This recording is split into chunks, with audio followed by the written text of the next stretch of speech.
Hi and welcome to episode 2 of Wide Plus TV. I'm Tony and I'll be your host. I'm the marketing manager at Wide Plus.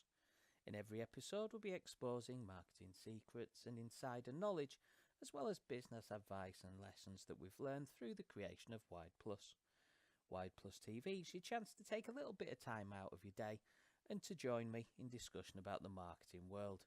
Even if you don't want to join in using the hashtag #TeaBreak, you can still take some time away from your work and see what we have to say. As I mentioned in the last episode, we need you to ask us your most pressing marketing questions, to share the word about Wide Plus TV, and also to take part. We want to interview marketers, business owners and influencers on this channel. If you want to join in, send an email to hello@wideplus.com. So moving on to today's marketing hack, which was found by our marketing executive Connor, and it's to use content upgrades. If you haven't come across the term before, content upgrades are extensions to your existing pieces of content. They're made available for download in exchange for contact information, usually in the form of an email address. Content upgrades enable you to start collecting contact information from the colder visitors that are reading your content. By offering content that supports the piece that they've just been viewing, you can show the extra value of your expertise, positioning you as a thought leader to be trusted. Following the collection of their contact data, you can then start to nurture the relationship by offering more valuable content and then looking to nurture that contact down the marketing funnel.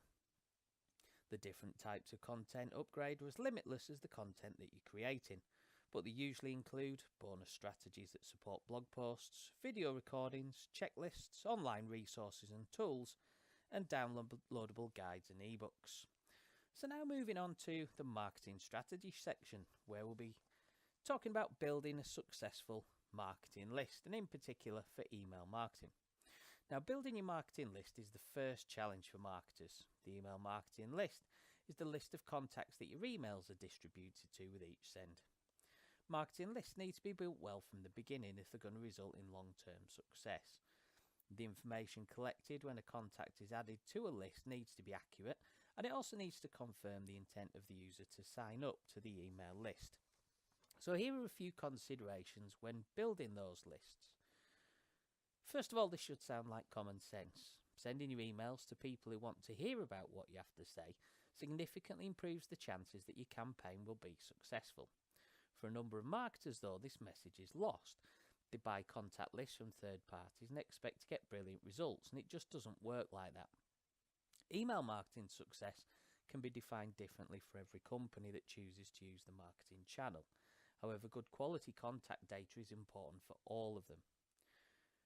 The consequences of building an email marketing list, in particular using contact data that's not been acquired in the right way, could incur penalties under the GDPR regulations coming into force in May 2018. The reason for that is that when you purchase data, it's difficult to verify the quality and accuracy of the contacts. Contacts collected in this way are unlikely to want to receive or engage with your emails, and as such it's not recommended, and many of the email service providers won't allow you to even use that data now. Now, when building your list, it can be tempting to place an emphasis on attracting as many contacts as possible and going for the quantity over the quality. However, the most effective email marketing lists are those with engaged contacts who open and interact with your campaigns regardless of the size. These may result from smaller, more focused lists, but you can be assured that they'll be valuable in the long term. Building your email list the right way takes time, and building your marketing list exactly the same. However, to build trust with potential subscribers, you need to demonstrate your value and expertise to them. Creating a knowledge base or blog on your website clearly demonstrates your expertise, and it can encourage potential subscribers of your value. Now, to attract contacts who are more likely to engage with your campaigns, make sure you explain how you intend to use the email address, how they should expect to be contacted, and how often. Preference centers can be used to determine how often a contact wants to be emailed, the type of email they want to receive, and to remind them why they've signed up for your list in the first place. And always remember GDPR. Now, collecting accurate contact data is important when building your list. Sending your contacts a confirmation email to verify their email address, otherwise known as a double opt-in, proves the validity of the information. This improves the data quality in your contact list. Once the data has been collected, customers should be able to access a system, account or preference centre where they can amend the personal data in the future. Now, there are a number of checks that can be performed on data entry and collection. Checking that the data is in the correct format is a quick way to spot any obvious errors. Standardising the way that data is collected is also a good idea. So, for example, only give customers one way to enter dates on your forms. The challenge of building your contact list doesn't stop once you've input the contact data. The list needs to be maintained over time as well. Data hygiene processes should be used to remove contacts from your lists who are not engaged with your email campaigns. Another use for these is to remove inaccurate or invalid data which causes emails to bounce. Emails that don't get delivered to the intended recipient result from two types of email bounce which you've no doubt come across. The hard bounce, which is a permanent reason why it can't be delivered. These usually come about from inaccurate email addresses and non-existent domains. And then the soft bounce, which is a temporary issue such as full inboxes or emails that are too large. Soft bounces, as I mentioned, are temporary issues which can usually be rectified. However, hard bounced contacts should be removed from the list immediately to prevent any delivery issues. It's also considering if you do have very high hard bounce rates, you need to look at the data collection. Now, email contacts swapped out of your email campaign should be placed into a suppression list. Suppressing the email contacts ensures that you don't send to them accidentally in the future. And by keeping a list of the people who don't want to receive communications from you, you can also check whether you've previously removed them from the list if they do ask to be put back into it. So now we've discussed the importance of building an engaged contact list and how data hygiene practices can be used to improve your email marketing efforts. We can discuss how you can build your next list. First point here is offer a lead magnet. Now, lead magnets offer the contact an incentive to sign up. The lead magnet could be in the form of a downloadable resource, exclusive article or free product. Avoid purchase data lists. So as we mentioned, they're not advised with the GDPR regulations. Purchase lists contain contact data that's difficult to verify as well. And they don't indicate that the contact wants to receive communications from your company. Create a successful sign-up form. Now, designing your sign-up form is an important part of the data collection process. To create a form which converts, collect the minimum amount of data required to fulfill your purposes. Place a form in a prominent location on your website and encourage website visitors to sign up to your email list at every opportunity. And the same argument can be said for your social media channels as well. Use customer data wisely. So once you've collected data about a customer, use the data to tailor your campaigns to provide a more personalised and relevant experience. For example, data on customer gender could be used to segment an email campaign to provide male and female customers with different emails. Data collected on previous customer behaviours could also be used to tailor your experience in future campaigns, just as examples. Send a confirmation email. So when a contact has subscribed to your mailing list, send them a confirmation email verifies that the details are correct. It also confirms the intent of that user to sign up to your mailing list. So the success of an email marketing campaign starts with the list building process, and it could be argued for any of the marketing campaigns that you run. As the saying goes, the money's in your list. It's probably truer now than it ever has been before. From the moment customer data is collected and put into a company's data management system or CRM, it should be checked and verified. Data hygiene process can be used to keep the contact list up to date and free from inaccurate data. Building a list of engaged contacts does take time, but it will ensure success in the long term.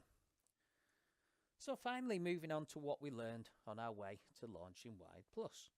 And first and foremost, we realised that customer and user feedback is absolutely vital when developing a platform. Now, it's common sense that you'd ask your potential users, your potential customers, on what they would like out of your solution.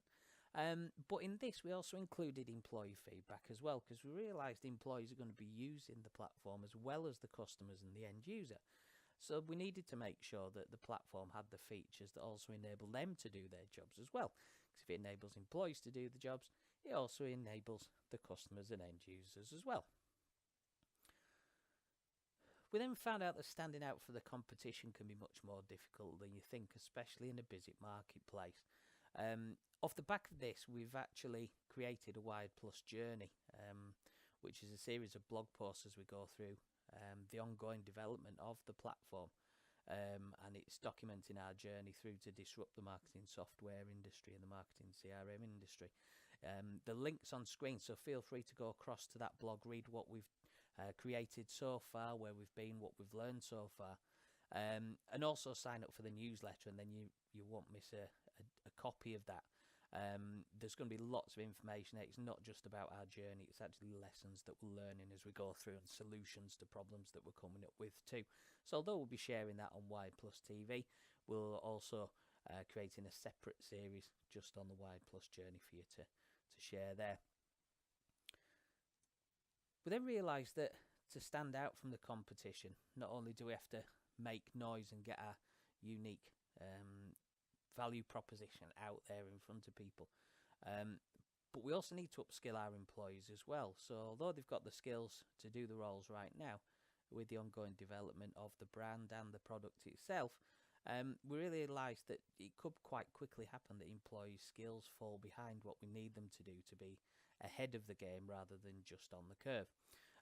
So for our employees, this could involve in-house training and coaching with management and the training department. It could also mean external training providers as well. It depends upon what particular skill we're looking at developing or creating within the business. And really, it's just a case of making sure that staff have got what they need to keep going forwards.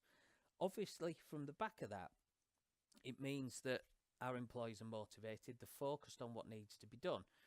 They're all going in the same direction, and it means that we're getting and we're achieving amazing things. You know, we've created the Wired Plus platform in a matter of months, which competition, it's taken 10 plus 15 plus years to get to the stage where they're at now.